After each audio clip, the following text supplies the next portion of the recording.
one. Hasn't this been an incredible convention? Yes, sir. How's everyone doing?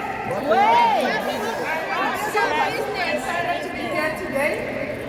I want to thank the Home Office for putting this incredible convention today. And also, I want to thank God Almighty for making it possible for me to be here. Man, I also want to thank my lovely husband, Mr. Vitalis Diffel, who is here with us, and man, my incredible and amazing mentors, Daniel and Dr. Linda Fombo.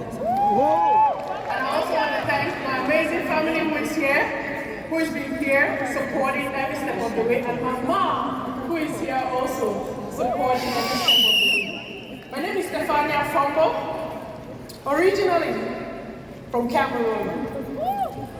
Any immigrants in the house? Any Africans? Any nurses in the house? Thank you. You know, 20 years ago, I left Cameroon to America in search of the American dream. And when I got to the United States, I was introduced to that American dream, which was to be a registered nurse. I started a journey going to school, took classes, and got to that level of becoming a registered nurse. But fast forward, after graduation, man, on graduation day, I was smiling, excited, dancing like, man, I have arrived. Now I'm in the career of my dreams. But guess what?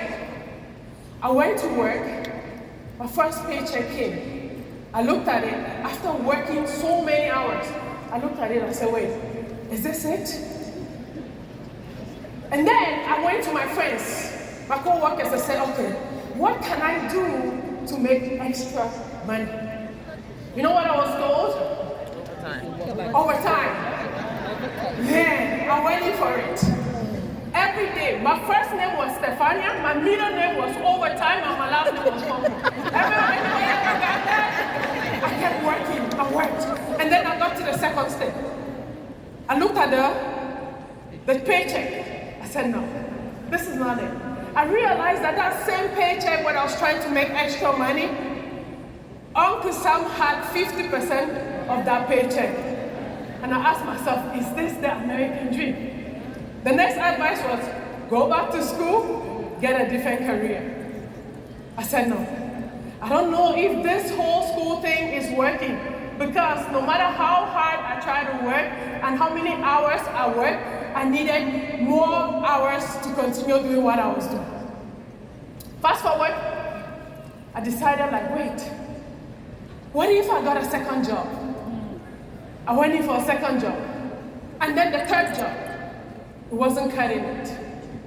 Then I started asking myself again, is this the American dream? Anybody ever got to that? Feeling that way? Oh, yeah. I said no. I went back and I had a little conversation with God. I said, God, I know this is not that American dream. Can I please have something else? Thank God for my brother, Daniel and Dr. Linda Fombo, who never gave up on me, on the American dream. The WFG opportunity found me. He called. He said, sis, I have this opportunity. I'm usually the first one in the family. When he finds an opportunity, guess who he calls first? Me. He called me and said, sis, I have this opportunity. What do you need to do? I said, what do I need to do? He said, oh, what's your social security? I gave it. He didn't even have to worry about my date of birth. He didn't even ask about my address. Because he said, you know what, I'm just going to lock you in here and go. Can you study for a couple of days and get a license? I did. I studied, got a license. 3 months later, my first convention in 2018, I attended this convention. I left from there, my head was blowing. I'm like, wait a minute. Am I in the wrong place? Or am I at the right place? What is God telling me? I went home and made some decisions, life-changing decisions. But, however, before that convention, I went to my job to ask for permission to make it to the convention. You know what I was told? You don't have enough seniority, so you cannot take it. So really, watch me. So I went out, I called her from work. I called her from work, and I made it here to that convention. This was a convention somebody was holding me back from attending that was changing my life. I made it here. And when I went back home, I got to work. My instructor, the DON called me to the office and said, Miss, we noticed that you called us from work. I said, yes. So you know what? I would like for you to write, sign this disciplinary action. I said, no, why am I signing? I said, before you even fire me, let me tell you what, I quit.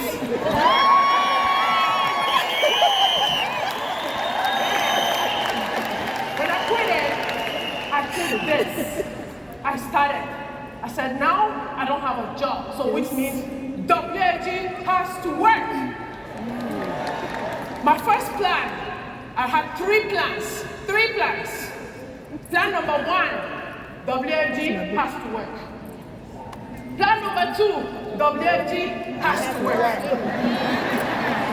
And plan number three, WFG must work. I rolled my sleeves and I went to work. I traveled city to city knocking on doors, doing the grind. I even invited, I did little events where I could get people to come so I could do a presentation. First presentation, no, not interested. Second one, hey, you know what? This thing sounds good, but is it a scam? Yeah. Anybody ever heard that? Yeah. Not closing any business. But what I continued to do was make sure I got better and better and better every time I didn't close any person. But guess what? That was what built me. I continuously to practice my game and make sure that I was good at what I was doing. Today, I'm here as a finished product of WFG, but I'm not done yet. I'm not done yet, but I'm going to leave you with a few pointers. What is it that I did that has got me here today? I'm going to leave you with number one. The first thing, you have to believe in yourself. Believe in yourself, because you can never believe in yourself that anyone does. And the second one, you have to force yourself to do the things that you don't like doing. Even when you don't want to do it, you have to do it. And the third one is what? Stay positive. Stay positive. And change your association and stay hungry. As you stay hungry, guess what? You always go for where there is food. Thank you so much. I hope you have an incredible